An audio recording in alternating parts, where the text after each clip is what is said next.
Merci. Il y a un an que je suis venu ici à Lyon pour faire mes études. J'ai 26 ans. 25 ans déjà, j'ai passé en Mariupol. Dans 2014, ma ville n'a pas capitulé devant la menace russe. Nos gens ont rejeté là et continué à vivre librement, comme la partie de l'Ukraine. Et par rapport aux villes de Donetsk et Lugansk, ma ville est devenue la plus belle ville de côté mer d'Azov. Mais au présent, je peux constater que l'assassin de Kremlin, Poutine, a été offensé par notre choix. Il n'a pas accepté ça. Et maintenant, nous voyons, c'est une revanche. Ma ville, pendant 31 jours, se trouve sous bombardement.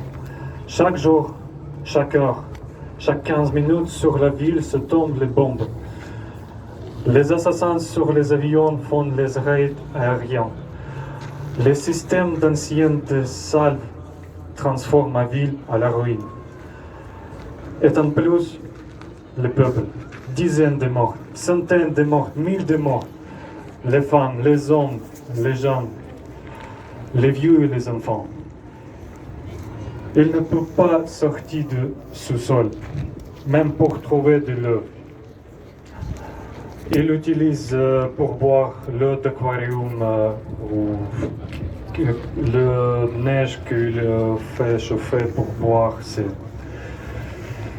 C'est la situation en présent. Il n'y a pas d'alarme aérienne, puisqu'il n'y a pas d'électricité. Il ne peut pas se réchauffer puisqu'il n'y a pas de gaz. Il ne sait pas ce qui se passe dans le monde. Il même ne peut pas contacter avec ses proches à dire qu'ils sont vivants. Puisqu'il n'y a pas de connexion. À quand? Le vacuum. Les cadavres gisent dans la rue. Personne même ne peut pas les enterrer. Depuis 5 mars, il n'y a pas de connexion téléphone ou internet. À quand? Ma mère, elle a été là, à Mariupol.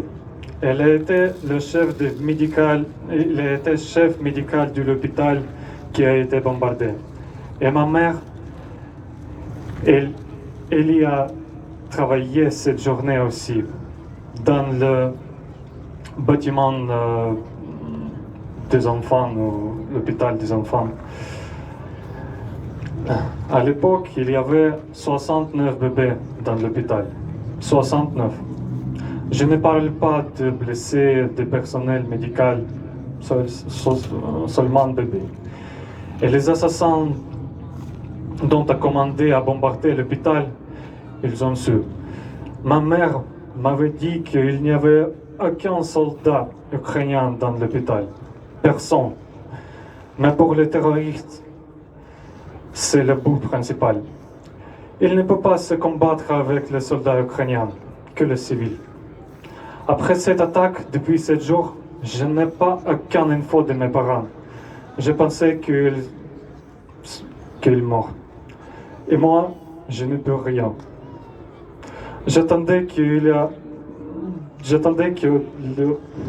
Désolé. Pas grave. Merci.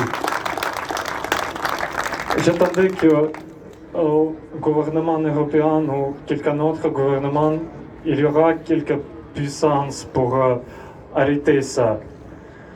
Mais malheureusement, il n'y en avait pas.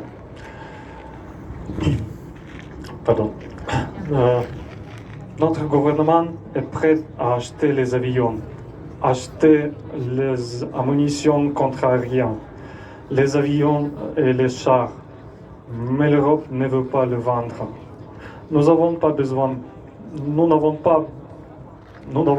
beaucoup, mais nous avons besoin de matériel efficace. L'Europe a le pouvoir et l'occasion à arrêter cette guerre. Le plus rapide nos combattants obtiennent ces matériels, donc le plus rapidement ma ville natale sera débloquée. Il ne faut pas négocier avec les terroristes. En 1939, le gouvernement déjà essayé à faire d'accord avec un Hitler. ça ne marche pas.